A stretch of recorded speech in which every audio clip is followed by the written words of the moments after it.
Hi, good evening, everyone, and welcome to tonight's COVID-19 Community Town Hall. Our topic will focus on dealing with the Delta variant. I'm Steve Elmer, a college professor here at Michigan Tech University and a member of the Health Research Institute. I want to give a formal welcome to all of our viewers that are listening tonight on the Zoom webinar and on Facebook Live, and also say hello to all the listeners tuning in on 97.7 The Wolf and 99.1 WIKB FM radio down in Iron River. It's great to have you with us tonight. It's important to recognize our sponsors that have helped support the Town Hall series, really since we started last September. Believe it or not, it's been 1 year to date. Those sponsors include UP Health System Portage, the MTech Smart Zone, Upper Peninsula Power Company, Aspirus, along with their Iron Area Health Foundation, the Physiological Society, and we have a new supporter, the Michigan Health Endowment Fund. So we appreciate the support of these community sponsors and organizations. I also want to give a shout out to the Health Research Institute for organizing the series here tonight. Their mission is to support health-focused research, education and training and outreach here in the rural Upper Peninsula. The goal of each town hall is to increase awareness about COVID-19 and how it impacts your health and the health of society. We want to remind everybody that our COVID-19 community town halls are publicly available. We have them downloaded and archived on our town hall website. If you'd like to go back and view any of the previous recordings, you can do that by going to our website, which is mtu.edu/health-research. Once you're on the page, go ahead and click on Town Hall. If there are family members, friends, and neighbors that might miss tonight's Town Hall, it will be featured on ABC 10 this Sunday at 12 p.m. Eastern. So a couple different ways to catch out the information here. Finally, before I introduce our speaker panel for tonight, we are focused on dealing with the Delta variant. Our last town hall was a couple of months ago on June 24th, so almost 2 months to the day. At that time, there were just over 10,000 COVID-19 daily cases in the United States. Fast forward 2 months to today, that's over 150,000. That's the 7-day average. So certainly the landscape is looking a lot different. We also acknowledge there's a lot of information that's come out from the CDC, from the FDA, also from the US Surgeon General. We'll talk about that tonight. We'll break down, we'll leverage our local expertise here to provide the information so that you can make the best decisions to keep your family safe during the pandemic and as we move into the fall season here. With that, I want to welcome in my colleague and co-host for tonight, Kelly Kam. Kelly is an epidemiologist by training. She's been on the Town Hall series since we started last year, and she's a member of the Health Research Institute and a college professor here. So Kelly, welcome back. Good to see you again. Hoping you can give an overview of who's here tonight and what are some of the topics that we're going to be diving into. Absolutely. Thanks for having me. Well, we've got quite a panel of some of our local experts tonight. So we're going to start off. We have Dr. Robert Van Houw, who is the medical director for 2 of our local health districts, the Western UP Health Department, which covers 5 counties in Western UP, and the Dickinson Iron District Health Department, which covers 2 counties in our still Western UP, but a little bit further south. We also have Dr. Colleen Valid-Hicks, who's a pediatrician with Upper Great Lakes here in our local area, serving our community in the medical field. And we have Crystal McLeod, who's a psychologist. She's the interim director for the Center for Student Health and Wellbeing here at Michigan Tech. Crystal is relatively new to the position there at Michigan Tech, so welcome to your new position there. And then we also will have a video update from Dr. Karen Held, who's a professor in chemical engineering here at Michigan Tech and who is the director of the Health Research Institute. Great. Thank you, Kelly. Any additional comments that you'd like to share information before we turn it over to Dr. Van Houw? Again, I know it's been a couple of months. The other thing I would preface by saying too is that unfortunately, there's a lot of misinformation out there. It can be a little confusing, overwhelming, and today we'll really focus on the public health issue at hand, the scientific evidence, but just want to give you opportunity if you had any additional comments before Dr. Van Houw takes over. Absolutely. So when we took a break in July, but in June, as you mentioned, we were seeing the massive decrease in cases, which was really quite heartening to see. We have seen that massive increase in cases as well as hospitalizations. So I just want to remind everybody, as much as all of us here would love to be able to say we've got this under control, the pandemic is certainly not over. We do have a ways to go, and there's a lot that we still have to keep up and kind of keep continuing to do the best that we can. And so the other thing I wanted to really point out is that there is a immense toll that this pandemic has taken on all of us, economically, health-wise, across the board. But I do want people to remember that as of now, we have over 630,000 deaths in the United States alone from COVID-19, which equates to basically the population of Milwaukee plus the entire population of Houghton County. And so that is not an insignificant number of people who have died due to this disease, not to mention the immense direct impact of those families. And we've mentioned across the board all the different impacts that we've had, but just to remember that this is not over, and we still need to keep at it. Thank you, Kelly. And I just actually want to field a real quick question that came in from the Traverse City area. I think this really fits nicely to what you were talking about, Kelly. Initially, when we scheduled the town halls for the summer season here, we were planning for this to be one of our final ones, talking about lessons learned, how to build forward from the pandemic. And so the question that came in here is asking, will you focus on lessons learned? And to be honest, tonight, we're really focused a little bit more on dealing with the Delta variant, the immediate cause here. Our lessons learned, we'll move that to a subsequent town hall, hopefully later this fall. So just want to address that question. With that, I'm going to turn it over to Dr. Van Houw here from the Western Upper Peninsula Health Department, as well as the Dickinson Iron County Health Department. So Dr. Van Houw, thanks for being here, and I'll turn it over to you. Yeah, thank you for inviting me. I think one of the things that we have going for us in a way in the Upper Peninsula is that we're geographically isolated. So what happens in the rest of the state or in the rest of the country happens first, and then it comes to the Upper Peninsula. When we were in the situation last fall, COVID was just getting started here. Most of the spread that we saw came up from the state of Wisconsin, and the counties that bordered Wisconsin were the first ones to get hit. What we've seen with each wave of the infection is it's infecting a younger and younger group of people. Initially, it was people over 65. In the spring, it was a lot of people in their 20s and 30s. And now we're seeing an acceleration in cases of kids that are under 18 years of age. What we're seeing currently is that things were much better in the middle of June. Since then, things have started to take off again. Initially, we weren't seeing very much of the Delta variant, but now we're seeing a lot of Delta variant in the area, and we're seeing it in nearly every county. We're seeing increases in cases initially in the border counties that border on Wisconsin, and now they're starting to rise.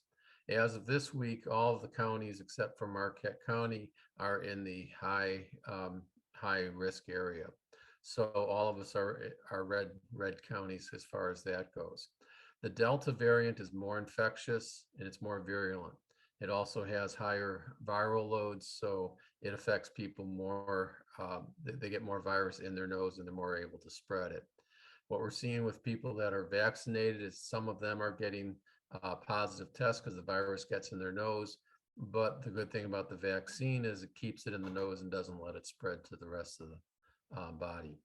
People who are vaccinated or people who aren't vaccinated are about 30 times more likely to be hospitalized if they get infected than people that are vaccinated. One of the things we can continue to do, wear a mask, wash your hands, social distance. A huge thing is if you're sick, don't go to work, don't go to school, stay home until you feel better.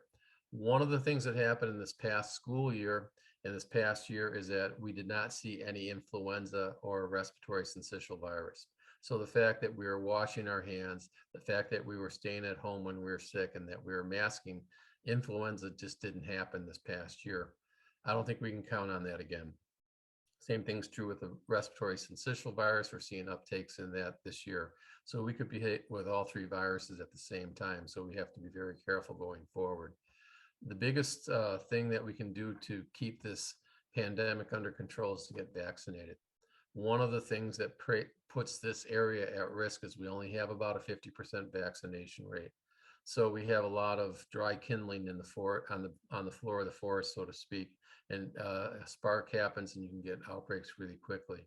If we had a high vaccination rate, there wouldn't be any kindling for the sparks to start on fire. So the only way out of this is to vaccinate. That's about all I have. Thank you, Dr. Van Hal. There's a question that came in. I just want to remind folks too, if you do have a question for our speakers, there's a couple different ways. If you're on the Zoom webinar, you can simply type in your question using the Q&A button at the bottom. You can also email questions at townhall2020@mtu.edu.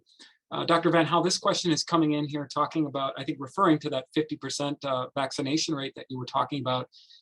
We're going to talk about this here more in a minute, but now with the full FDA approval for the Pfizer vaccine, how do you see that affecting the vaccination rate here locally in the Western UP? So once it's been approved as by the FDA, there are certain organizations that can require its use. For example, the military can require it. Schools, if they choose to, can require it because it is approved. There may be more employers that require it. There have been cases in other jurisdictions where hospitals have required it even before the full approval, and they are allowed to do that. Same thing happened with the case with Indiana University. They were going to require vaccination, and the courts upheld their vaccine requirement for their students. So we're hoping that there's an uptake. I think if there's people that are hesitant because it hasn't been fully approved, hopefully that'll take away that barrier and they'll go ahead and get vaccinated. And then just a follow-up comment here and question, Dr. Van Hal, can you just clarify on masks and the recommendations from the CDC if a person is vaccinated or not vaccinated? You touched on that briefly, but can you just clarify? Yeah, I think with the Delta variant out there and an increase in cases, I think we're moving more towards everyone in a indoor public space wearing a mask. Great. Thank you, Dr. Van Hal. Well, as we have time a little bit later, we'll circle back to you. I just want to ask my colleague Kelly a quick question here. Kelly, I know this has come in too when we talk about the effectiveness of the vaccine, but I think there's a little maybe confusion. If you could provide some clarity on what does it mean when we talk about the effectiveness or the efficacy of the vaccine and folks hear about those numbers. Can you comment a little bit further? Sure. So the efficacy is about what is the difference when we compare the number of infections that we would see in a vaccinated versus an unvaccinated population. So it's not that a vaccine is going to be 100%. We are going to have some breakthrough cases, but there is going to be a significant reduction. So when we say there's a 95% vaccine efficacy, that means that in controlled settings where we made sure that everybody got the vaccine, they got both doses exactly apart, the distance that they're supposed to be, then it's not that it's going to be 0% or that 5% of the population would be affected. It's that if in the unvaccinated population you had 100 infections in the unvaccinated, in the vaccinated population of the same size, you would expect to see 5 infections. So it's a 95% reduction in the number of cases. Now, the efficacy, and that gets a little technical with it, but the efficacy is what happens when we look at those differences between vaccinated and unvaccinated in the real world. So I'm a parent of 2 children. I do my best to get my kids to the doctor and get everything done on time.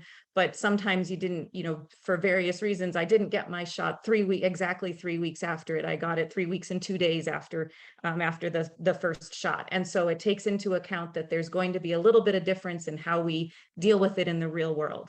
And so efficacy is kind of the best case scenario. Effectiveness is what happens in the real world. Just to be clear, so we do see more breakthrough cases with the Delta variant, with our approved and our EUA approved vaccines, but it is still extremely high. So we're looking at still, between 70 and almost 90% effectiveness with the Delta variant. So we are still seeing that there's good protection with the vaccines that we have on the market now. Thanks, Kelly, for clarifying. Next, we're going to move on to Professor Karen Helt, who is a professor in chemical engineering here on our campus. She's also the director of the Health Research Institute. Karen was not able to be here today, but she's going to speak through a video about the recent FDA approval for the Pfizer vaccine. So I'm going to go ahead and work with our control room here and get the video up. And if my colleague Kelly can just give me a thumbs up here once the video is rolling, I think we'll be all set. I will also just mention to our listeners and viewers, you may have to turn up your volume on your end just a little bit here to hear everything that Professor Helt is going to speak to. So, While you're working on that, we had a question come in about MTU's policies that are going to be in place. So certainly masks are required for students and employees in indoor spaces. But other questions, we would refer you to the Michigan Tech Flex team.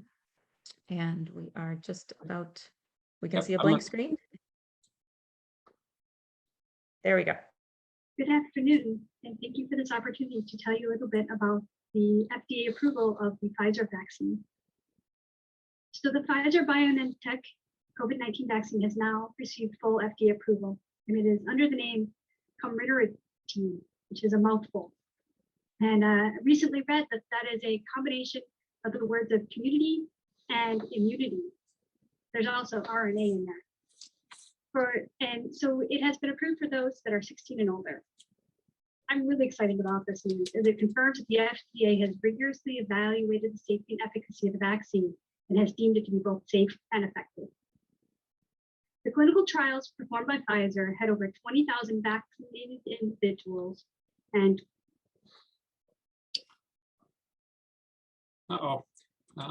just bear with us here 1 second. I might turn it over to my colleague Kelly, see if we can get Professor help back. Let's see here.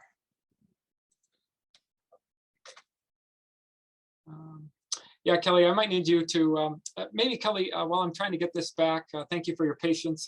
Could you just speak to the difference between the full approval and the emergency use authorization that we previously had? And I'll see if I can get the video back here.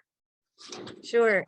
So here we have, as everybody's heard, we have these EUAs, or the emergency use authorization from our FDA. Not all vaccines go through that process. Some only go straight to the full authorization. But because of the situation, it was really critical to get, when we had the knowledge that it was safe and effective, to then get these out through the EUA. The full approval does require that we have at least 6 months of data in the real world. So that's what takes a little bit of time. A lot of the safety and efficacy has not changed. That was still present when they did the EUA authorization. Thank you, Kelly. We'll see if we can get Karen here back. It confirms that the FDA has rigorously evaluated the safety and efficacy of the vaccine and has deemed it to be both safe and effective. The clinical trials performed by Pfizer had over 20,000 vaccinated individuals and 20,000 on the placebo or unvaccinated part of the trial. This is a requirement so that everyday occurrences like heart attacks and strokes can be compared between the two groups, thus proving safety. Efficacy is also proven by looking at the two groups. This trial was actually a large trial for vaccines, and even for the normal FDA approval process, this was a lot of participants.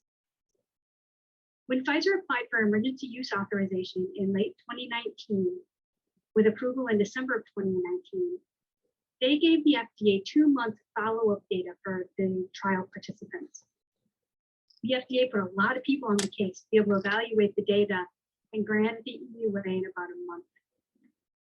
On a side note, I recently learned the EUA process was actually put in place after 9/11 so that the US would be more prepared for the chance of a bio attack and to be able to stockpile emergency countermeasures. So this is actually a very new law that we have used for a very great purpose. For full FDA approval, Pfizer sent data for 6 months of follow-up from those same clinical trials.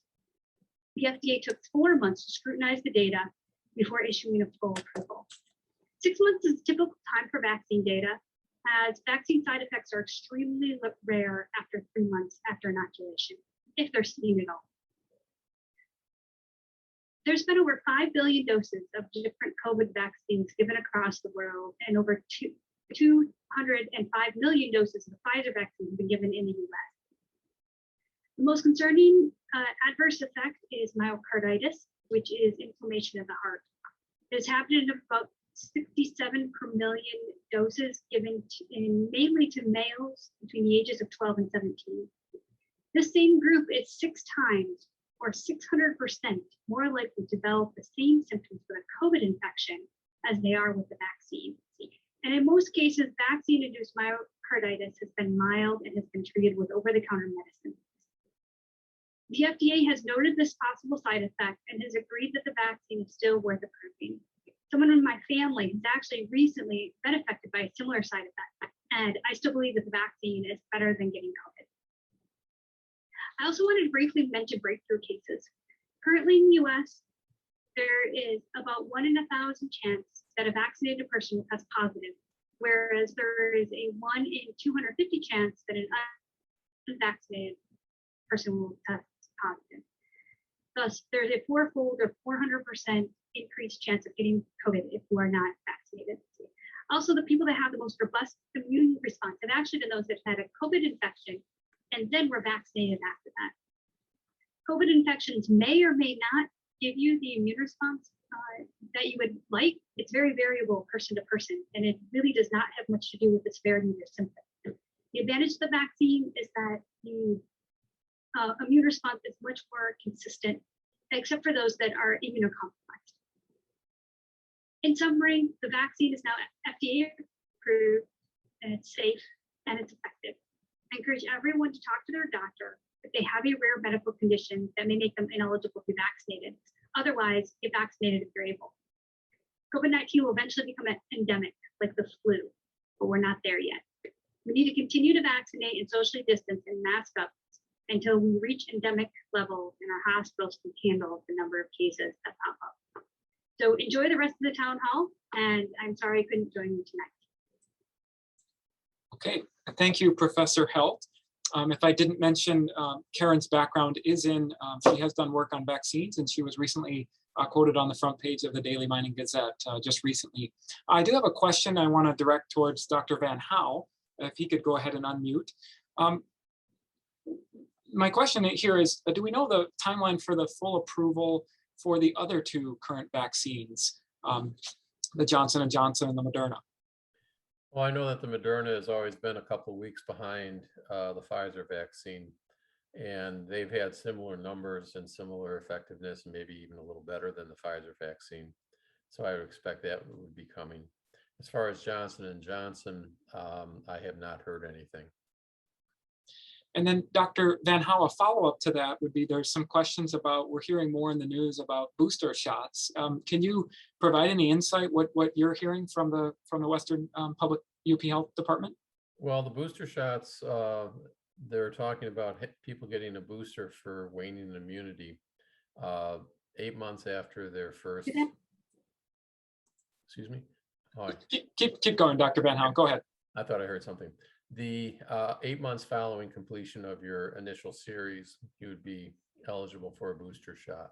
So the thinking behind that is that the highest risk people, those working in healthcare and those over 85 and over 65, would be the first in line to get their booster. So the thinking behind that was that antibody levels started to decrease, 6 to 8 months after the initial series was completed. Thank you, Dr. Van Houw. Before we move on to our next speaker, I just want to welcome any new viewers or listeners who might have switched over to 97.7 The Wolf or 99.1. Thank you for joining us. We're focused on dealing with the Delta variant here for our UP COVID-19 Community Town Hall. We appreciate you being here. Our next speaker, I'll go ahead and ask Dr. Colleen Ballard-Hicks, who's a pediatrician from UP Health System Portage, to go ahead and unmute, and she'll be talking a little bit more about vaccines and kids. So thank you for being here. Thanks for having me. I wanted to just address vaccines in general. Since COVID hit,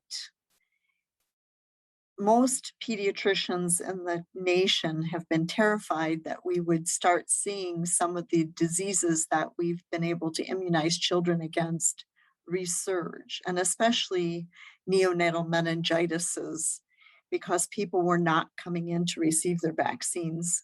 And I will say that that has improved. However, there is a contingent of people who are vaccine hesitant, more so than used to be. I'm seeing people that are choosing not to do traditional vaccines because of some sort of fear that they developed over the COVID vaccine. And what I've heard from parents who have this fear is that they felt the vaccine was pushed through too fast, that it couldn't possibly be safe. And if the government would do that, then the other vaccines are probably not safe as well. And so I want to address to everyone out there, not only should we be immunizing our children for the COVID vaccine, but please don't forget the importance of the regular vaccines that need to be given and on the schedule that's approved to be given, because that's the safest way to keep children safe. So I wanted to also talk about misconceptions. So I'm the person who will talk about vaccines with parents and try to eliminate misconceptions. So basically what I've heard is that this vaccine gets into your DNA and then makes you infertile. So I wanted to clarify, I'm sure you guys have talked about this, how it works, but it's messenger RNA. It's not in the nucleus at all, and it does not get into the DNA, just the way the vaccine works. I've had people who feel that it will make men and women infertile, and that's also a myth that has been proven not to be true. There is a small increase in infertility in males who catch COVID virus. So that is something that's important to note, that like MMR can make boys infertile. This particular virus can also. In addition,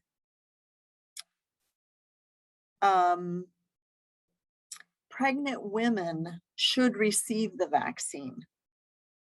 So there's nothing worse than having a woman deliver a baby and end up on a ventilator, and maybe even worse than that, with a brand new baby, you know, in the world to be taken care of. So it is safe for pregnant women, and they should receive the vaccine. So that's very clear too. So my message is, we can't afford another year of children not going to school. I can't continue seeing children depressed and anxious and failing when they've never failed before in school because they can't go online and learn. And those are the children that don't have difficulties like autism or dyslexia, who can't possibly learn online. We can't afford to have that happen again. We have to get this pandemic under control, and the only way is through immunizations.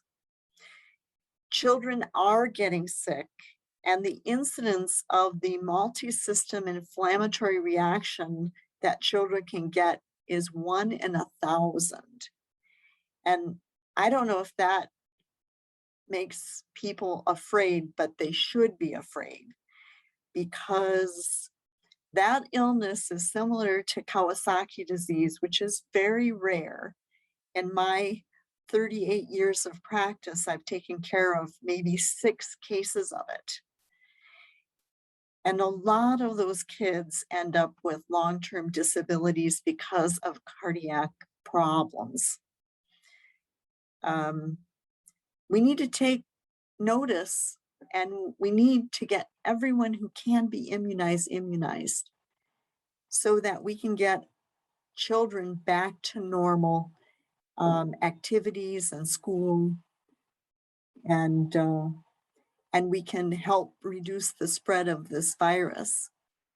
The people getting sick now are the 20 to 29-year-olds, now the 10 to 20-year-olds. It's not the elders, it's the younger children who are not immunized. And it is not innocuous. It does make them, and has the potential to make them sick and have long-term consequences. Thank you so much, Dr. Ballard Hicks. There is a question here. If a parent has questions about vaccines for their child, do they make an appointment? Do they call your nurse? Can you just give them a little bit more guidance if there's still some uncertainty and they want to get some answers to their questions? Yeah, I'm happy to see them. I prefer to see them. I can talk on the phone, but you know, if they're thinking at all about potentially vaccinating their child, seeing them is great. I'm happy to do a phone call, as all of us are. And I take every opportunity. I know my patients are probably getting tired of hearing me, but I take every opportunity. If they come in for an ear infection, if they come in for a sliver, I am going to, you know, we do MICR records for every child for every visit. And every opportunity I have to address missing, delayed, or, you know, potential immunizations, I will take it and try to discuss in an, you know, a logical way, address people's questions about those vaccines. Great, thank you. I want to check in with my colleague, Kelly Cam. Kelly, I know we have some questions here in the chat. It looks like one came in. Would you be able to direct that question? Sure. So, Dr. Ballard Hicks, you mentioned that it is recommended for pregnant women. Early on, when the vaccines were first approved, there was some concern about vaccinating pregnant women. Can you speak to how they were able to, or where that decision changed, and that risk benefit to the pregnant women, that now the recommendation is for pregnant women to get vaccinated? I don't have the exact numbers regarding that, but I do know that they were testing amniotic fluid, they were testing placental surfaces, they were doing breast milk analysis to see if there were any negative consequences from the vaccine, and there really weren't. It's for people who are out there, similar to influenza. When influenza when it was first out, there was a fear to vaccinate pregnant women. And then they found that it was safe and effective. Not only is it safe and effective, but those vaccines, by giving the mother the vaccine, impart immunity to the baby, at least for a couple of months after delivery. So again, the benefits far outweigh the risk, and now they have the data showing that it's safe for pregnant women. We're going to do one more question, and then we'll move on to our next speaker. I'm going to start with Dr. Ballard Hicks and Dr. Van Houw. If you have input as well, please provide your analysis too. The question here is, can you just remind us that age breakdown again for the kids that are eligible and not? And then do we have more information when the younger kids will be able to get a vaccine? Is it next month? Is it by the end of the year? Can you just provide some reminders and insight what you're hearing for parents and listeners? Well, in our office, we vaccinate with the Pfizer vaccine, which is approved for children 12 and older. And so we're trying to get everyone in who we can get in 12 and older to get that vaccine. For the younger children, what I've heard is that there may be a vaccine available sometime this winter. They're talking December or January, but it's always hard to see what's going to happen there. Great. We are just about halfway through our COVID-19 community town hall. I want to take a minute and just recognize our sponsors before we turn it over to our next speaker. We really appreciate the support of UP Health System Portage, Aspirus, along with their Iron Area Health Foundation, the MTech Smart Zone, Upper Peninsula Power Company, Michigan Health Endowment Fund, and the Physiological Society. We're talking about dealing with the Delta variant. Today, we've heard from Dr. Van Houw, we've heard from Professor Karen Held, Kelly Cam, and Dr. Ballard Hicks. Next, it's my pleasure to welcome in Crystal McLeod, who is the interim director here at Michigan Tech for the Center of Mental Health and Student Wellbeing. I hope I got that title correct, Crystal. But this is a great transition as we've been dealing with this for over 18 months. Crystal's going to speak a little bit more to students on campus, their mental health and well-being, and I'm sure there's implications for not just students, but young adults and middle-aged and probably all of us. So Crystal, thanks so much for being here. I will turn it over to you. Thank you, Steve, and thanks for inviting me tonight. I do want to focus quite a bit on young adults and college students, and not just at Michigan Tech, but nationally. Looking at some of the data that's come through the Center for Collegiate Mental Health and Healthy Mind surveys, 2/3 of students reported that COVID-19 had affected their mental health. That is a pretty significant portion. Academic distress was significantly heightened throughout the COVID period. And this kind of goes back to something that Colleen had mentioned with the virtual learning environments, the lack of focus, difficulty with motivation, the format itself, it does not work for a lot of students. And the academic distress, of course, as a full-time college student, that's a major stressor, and that has impacted their emotional well-being. Students reported feeling burned out a lot earlier, sooner in a semester. Their sort of baseline present tense anxiety was heightened. So worries about going to the grocery store and contracting COVID, or in a residence hall or dining area. Just kind of under this state of chronic stress day to day. So that's occurred for this long. And then as we're looking ahead at Delta variant, at potential other variants out there, I mean, the uncertainty factor is a huge stressor, and not just on college students and young adults, of course, but everyone. We will be running the Healthy Mind study here at Tech in September, and we ran it previously in 2018. So I'm curious to see what sort of numbers we get and what data we get from a pre-COVID versus at this point. We are seeing, just based on students coming in at our center, we are seeing those same things. The academic distress is really heightened. The difficulties with the virtual learning environments, loneliness and isolation, as to be expected with a lot of the social distancing requirements and quarantines and that sort of thing. Mood disturbance has been impacted as well. Social anxiety, although not in the way that typically we would think, and this is what people are reporting, those who have social anxiety disorder. Well, I'm getting some relief from my symptoms of social anxiety, but that might be some relief right now because you're not exposed to social situations as often. But we do know that in the long run, that anxiety is not going to go away. We need that exposure to those social situations. So just kind of thinking about that adjustment period as people go back, if hopefully at some point we all can, the longer that this is going on, the more difficult it's going to be for that adjustment piece. And looking at the academic environments, the expectations when you're in person in classes is going to be different. It's going to be more demanding. There has been some flexibility given with the online learning, but going face to face, you don't want to be out of practice for too long in that type of environment. So the sooner that things can transition back and are safe to do so, the better from that mental health and academic distress side of things. Just thinking about some strategies that can be helpful in terms of overall well-being and mental health.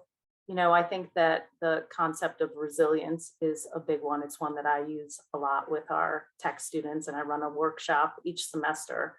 The notion of building and increasing resilient skills, it is something that can be practiced, it can be done, it can be improved upon, and we know that it can be very helpful in terms of dealing with adversity and challenges and negative life events. They're going to happen. This is a huge one that we all share in, and some are impacted in different ways than others.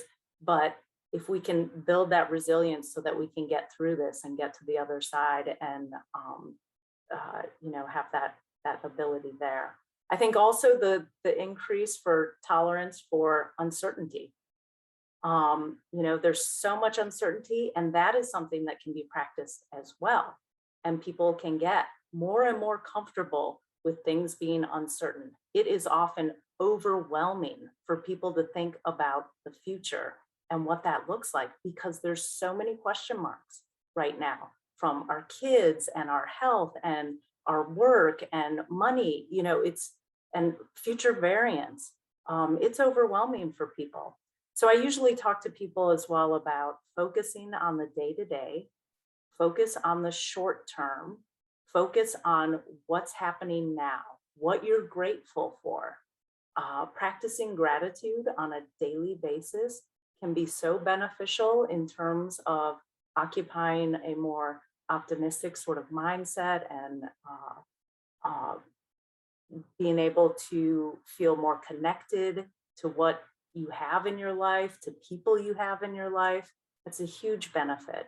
So I really focus on trying to stay in the present and really trying to look at the day-to-day rather than that bigger picture and that future picture that is full of uncertainty, particularly with those who have anxiety problems. We all worry about some of these things, but if you have an anxiety disorder and you're looking at something so uncertain, that uncertainty piece is really huge for those with anxiety. So, and those are some of the things that I think could be helpful potentially as we're dealing with this. But again, the goal to not deal with it long-term. Thank you, Crystal. That was really, really helpful. I know we have a number of students on the webinar here watching the recorded version, and many of them are driving to campus, probably hearing us on the radio. So we really appreciate that. I wanted to follow up on your resilience workshop. If students on our campus are interested, how do they find out more information about that? Oh, our website has been revised, and it is really comprehensive in terms of the various workshops that we offer, our groups, our individual counseling. We have a new student support program with telehealth counselors that are available 24/7. We are really trying to ramp up the mental health support.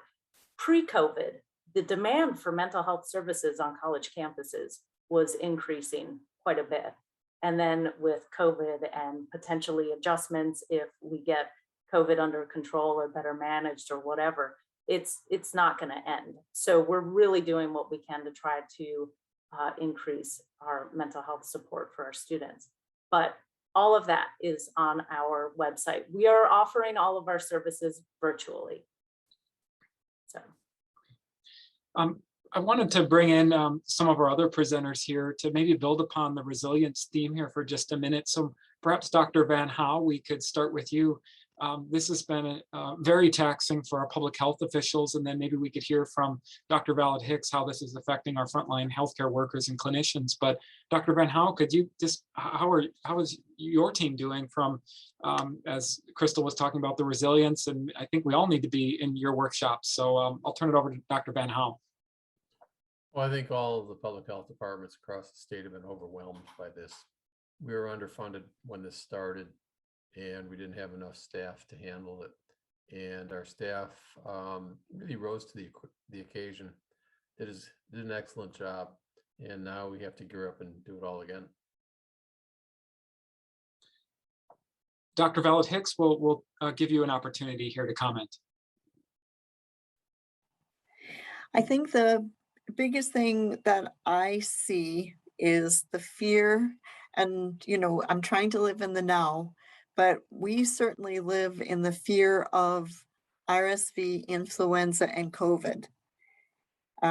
We're overwhelmed with what we're doing now. We were able to keep up with COVID last year, but as people become mask phobic, we are just really nervous about what that means, for the fall and winter. And we don't have deep pockets up here like New York City even has, we have a limited number of ICU beds.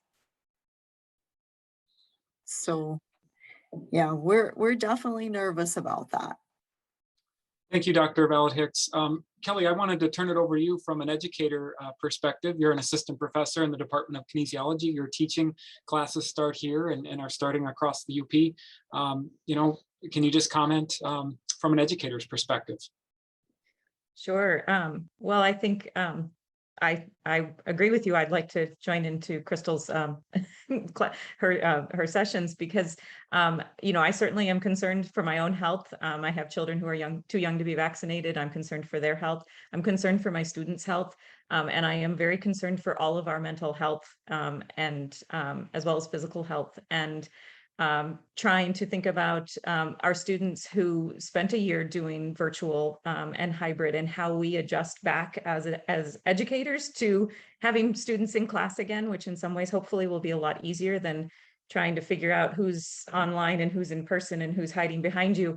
But it's going to be adjustment for everybody as well as for our students. So thinking about at the college level, our students coming in that have maybe spent the last year and a half not in a classroom, and getting back to that idea of a classroom, as well as our students who, to some extent, it was nice to be able to be in your pajamas while you joined class, but they're going to have to get back to being in class and figuring this out while keeping everybody safe. And I think that reminding everybody to be kind to each other is going to be really helpful as we all try and navigate what this means to try and get back without having an even greater spike.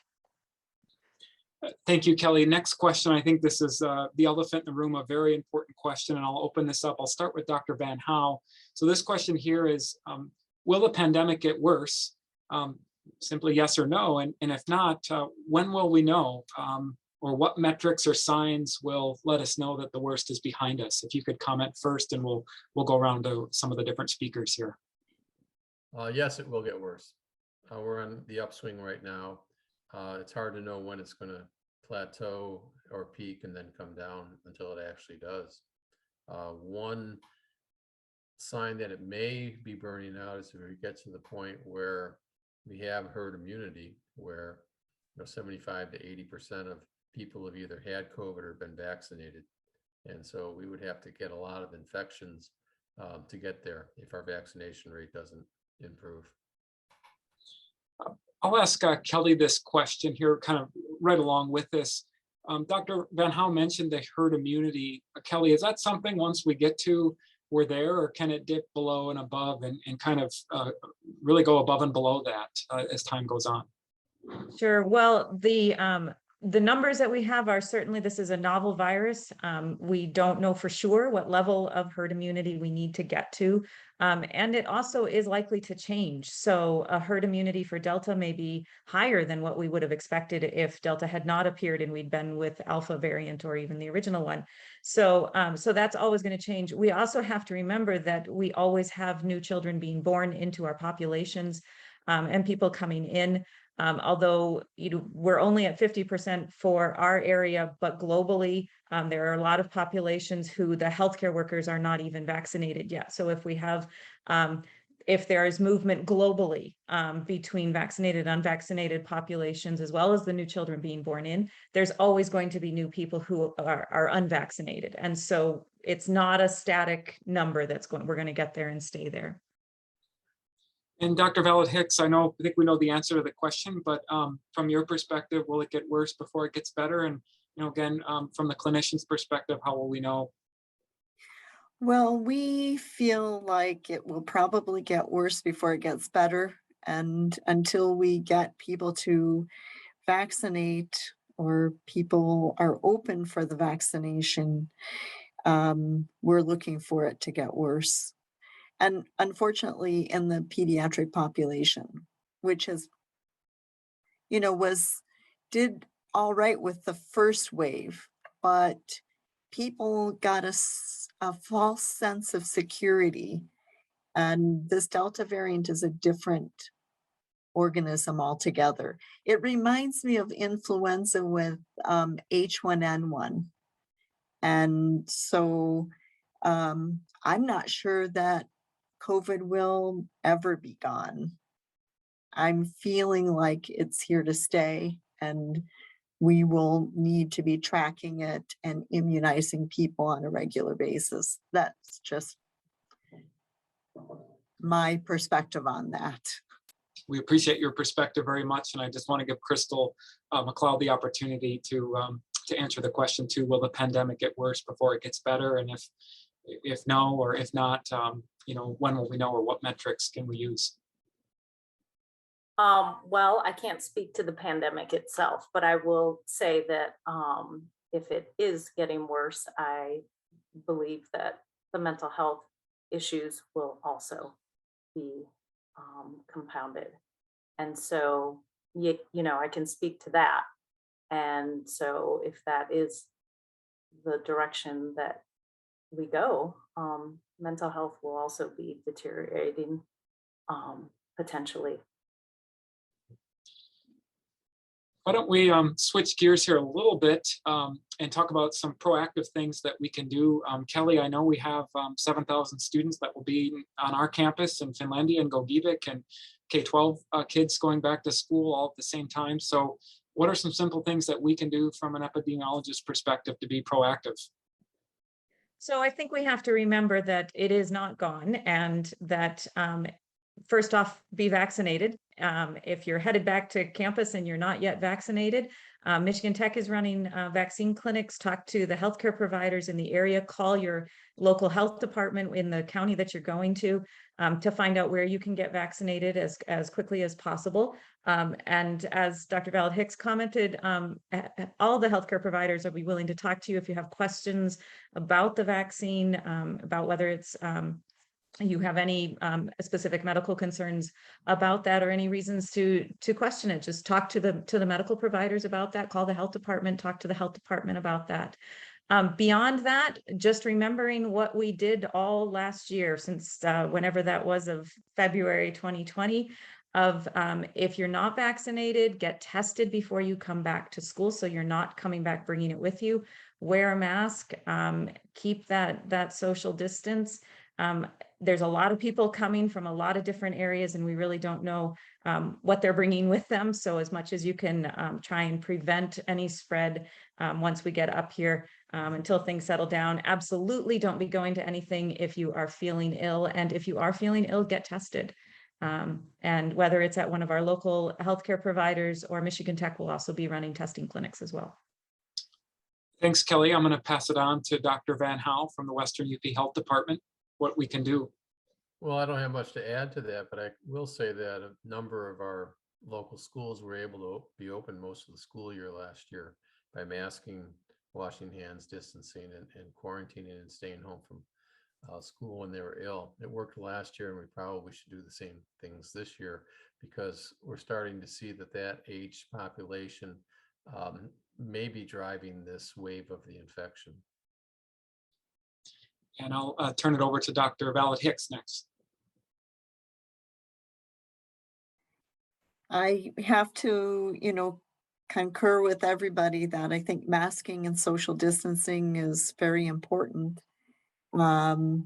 Unfortunately, I think, speaking from myself, we're all tired of it. I mean, I'm just going to put it out there. We're sick and tired of masking, social distancing, not being able to hug our loved ones when, my mother's in Gaylord, for fear that I would infect her because of my work and what I do. So I empathize with everybody who is, in this position, but I just don't see any way around it other than to continue the course. And Crystal, go ahead. Things that we can do to help us kind of weather the storm here and be proactive. Yeah, I think, and again, going back to that day to day, fear is real. There is real fear here that people are experiencing, and there's cause for that fear, right? It's warranted.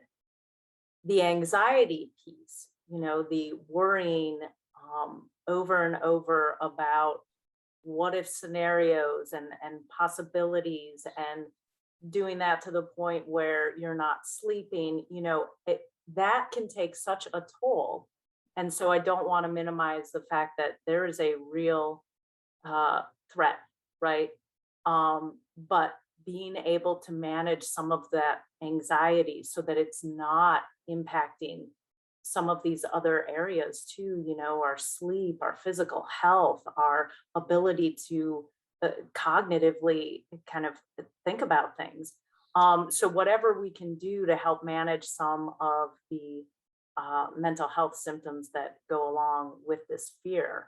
And, you know, again, doing some of these things on a daily basis to just help manage things from day to day, you know, whether it's you're doing mindfulness techniques, you're doing gratitude journaling, you're doing yoga or going for a run, you know, and the nice thing about living in the UP, we have all of this outdoor space that if you get outside and if you're physically active, that can do so much for your mental health. And so I would encourage people to take advantage of that as well up here, but trying to manage things day to day. Thank you, Crystal. Lots of really good information here for our viewers and listeners. And you did mention a little bit about physical activity or physical health, and that is actually my area of expertise. And I would just agree with you wholeheartedly on that, that there is emerging evidence to show that adults who are more physically active, that's actually a protective effect against severe illness from COVID-19. So we really encourage people to walk the dog, garden, play sports, go for a hike, all the things you mentioned. So just wanted to echo that. We're just about out of time here. I want to give my colleague and co-host Kelly Cam just an opportunity to give a final take-home message of maybe what we covered today. We have just a minute or two left, and then we'll move on. So Kelly? Yeah, I think we've had really good information tonight. I just want to remind everybody, you know, that we are not through this yet. We do need to keep working together, keep respecting each other, being kind to each other for our mental health as well as our physical health, and respecting each other's health. You know, everybody has a right to their own medical decisions, but also be aware that you don't have a right to put other people at risk too. So continue to keep doing what we're doing. I agree wholeheartedly with Dr. Validix. I'm so tired of this. I want it to be done. We'll get there. But we do need to keep working together and keep taking care of ourselves and our neighbors as we get there. Great. Well, I think we need to thank all of our presenters here. A virtual round of applause. Thank you to Dr. Van Houw. We had Professor Karen Help. Thank you to Dr. Valid Hicks, Crystal McLeod, and Kelly. You've done a kind of a triple role here with providing analysis, co-host, answering questions. We appreciate everything you're doing here in the community on our campus. Just a couple of final announcements as we wrap up. Our next town hall will be the final Thursday of every month, September. We'll continue on to provide the information here to help keep you informed. So thanks for being with us tonight. I want to recognize our sponsors one last time. Those sponsors include UP Health System Portage, Spirus, along with their Iron Area Health Foundation, the Michigan Health Endowment Fund, Upper Peninsula Power Company, the Physiological Society, and of course the Health Research Institute. If you have any friends, colleagues, neighbors that missed the broadcast tonight, our recording will be up on our website in the coming days. We'll also be re-airing the broadcast on ABC 10 TV this Sunday at noon Eastern, so be sure to spread the word. Again, we really appreciate your interest. Thank you to all of our speakers, not only for presenting the information, volunteering their time tonight, but also helping keep our community here safe and healthy. So until next time, have a great rest of your evening. Be healthy and safe. We'll see you the final Thursday in September. So until then, take care and thanks again.